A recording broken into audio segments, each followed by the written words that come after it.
धेमाजि जिल्लानि सिङाव थानाय टेट उथ्रिसारनाय बिजाथिफोरा मोनसे सावरायमेल जुथुमदों। धेमाजि जिल्लानि सानजारि नोगोर सिमेन्ट सापरियाव थानाय फोरोंगिरि नयुंआव धेमाजि जिल्लानि सिङाव थानाय टेट उथ्रिसारनाय बिजाथिफोरा मोनसे सावरायमेल जुथुमो। बे सावरायमेलनि गेजेरजों हेमन्त सनामुलियाखौ आफादगिरि आरो अनारु स्वर्गियारिखौ गाहाय नेहाथारि बिबान होनानै धेमाजि जिल्ला बर' बिजों टेट उथ्रिसार फोरोंगिरि आफाद मुंनि मोनसे गोख्रों आफाद दाफुंनाय जायो। खौरां बिजोंनि गेजेरजों गोदानै बिबान मोननाय हेमन्त सनामुलिया बिथाङा बुङोदि बिटिआरनि टेट उथ्रिसारनाय बिजाथिया बिटिआरनि बायजोआव जेबो हेंथा गैयालासिनो एप्लाइ खालामनो हायोब्ला बिटिआरनि बायजोनि बिजाथियाबो जेबो हेंथा गैयालासिनो बिटिआरनि सिङावबो एप्लाइ खालामनो मोननांगोन होननानै बुंथियो। जों दिनै धेमाजि जिल्ला आरो लखिमपुर जिल्ला बे मोननै जिल्लाखौ लाफानानै जों दिनै बर' मिडियाम टेट क्वालिफाइड एस'सिएशन मुंनि मोनसे आफाद जों धेमाजिनि जिल्लानि नैबे सिमेन्ट सापरि सानजारि नोगोराव जों आफाद मोनसे दाफुंना लानाय जाबाय। बे आफादखौ दानायनि जोंहा गोबां जाहोन दङ। बे जाहोनफोरनि थाखाय जों दिनै आफादखौ दानो गोनां जादों। जोङो 2021 मायथाइयाव टेट उथ्रिसार जानाय बर'फोरा एबा बर' बिजोंनिफ्राय टेट उथ्रिसार जानाय जोंनि जिल्लानिफ्राय जोङो 60सा जोङो उथ्रिसारनो हादोंमोन आरो बिदिनो जोङो 60सा उथ्रिनानै जोंनि जिल्लायाव 29 भेकेन्ट पस्टनि एगेन्स्टआव जोङो एप्लाइ खालामदोंमोन। बेहाय मात्र जोंनि जिल्लानिफ्राय सानैल' बिजाथिया बेहाय सिलेक्शन जादों मेरिट लिस्टआव। बेहाय बांसिनैनो बिटिआरनिफ्राय जोंनि नैबे धेमाजि जिल्लानि सिङाव थानाय जा पस्टनि एगेन्स्ट भेकेन्ट पस्टनि जा एगेन्स्ट बेहाय बिथांमोना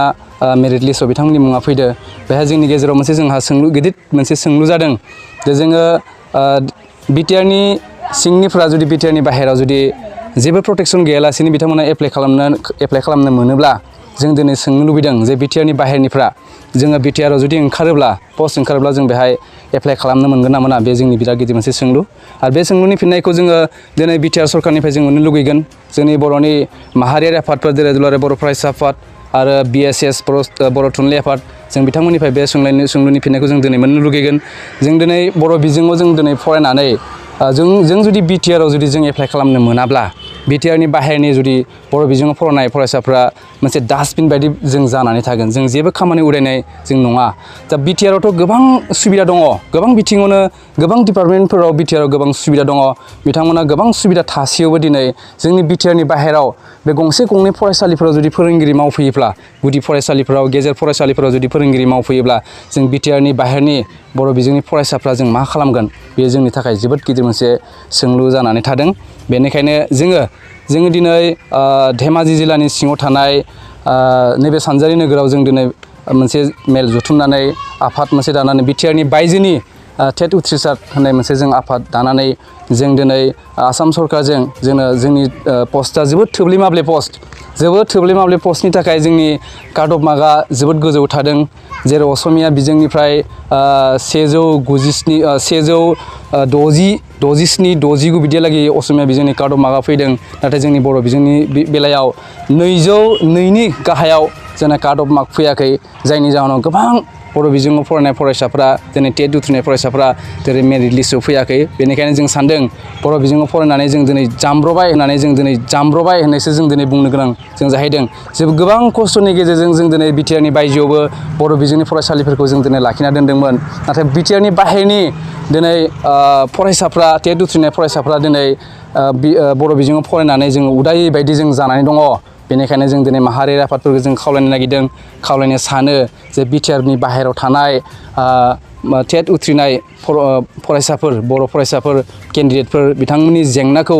जेन सुस्रांनो थाखाय बिथांमोना जोंखौ सह'जग खालामो, हेफाजाब होयो, सरकारजों रायलायो।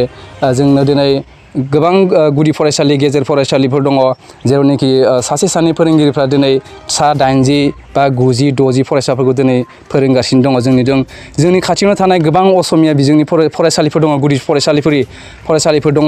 जेरावनोखि 7, 8, 9 बेफोरबायदि फोरोंगिरिफ्रा दिनै फोरोंगासिनो दङ। नाथाय जोङो दिनै थोब्ले माब्ले सासे फोरोंगिरिफोरजों दिनै फोरोंनो गोनां जादों। बेयो जोंनि थाखाय जोबोद गिदिर जेंना, सोलोंथाइनि जेंना, मिडियामनि बेयो जेंना होननानै जों सानदों। दा बेनिखायनो माहारियारि आफादफ्रा जोंखौ अननानै बिटिआरनि बायजोआव थानाय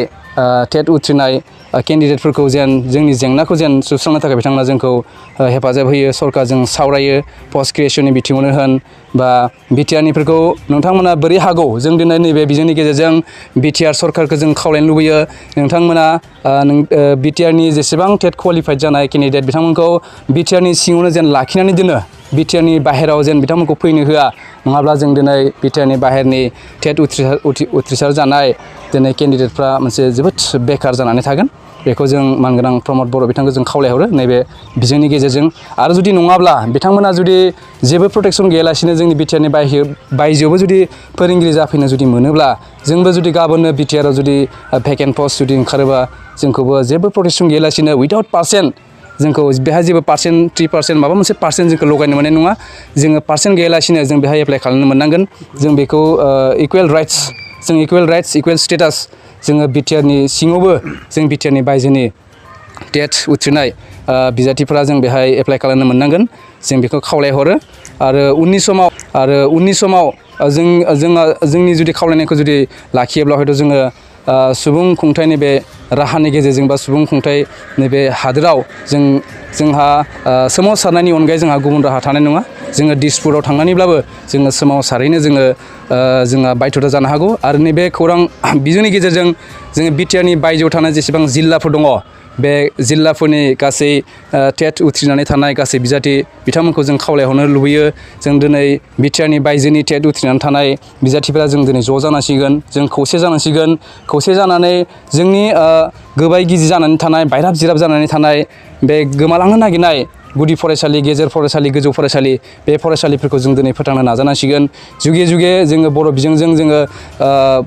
फरायनो मोननाय जों बे खाबुखौ जों बानायना लानो हानांसिगोन बेनिखायनो जों दिनै गुबुन गुबुन जिल्लाफोरखौबो जों हेफाजाब होनानै जों नांगौ फैबाय थानाय समफोराव जोङो सोमावसारनायनि गेजेरजोंब्लाबो जोंनि मोन्थायखौ जोङो लानो थाखाय बा लानांगौ बेनि थाखाय जोङो खावलायहरनाय जायो बेखिनिखौनो बुंनानै दोननाय जाबाय गोजोनथाव खौरां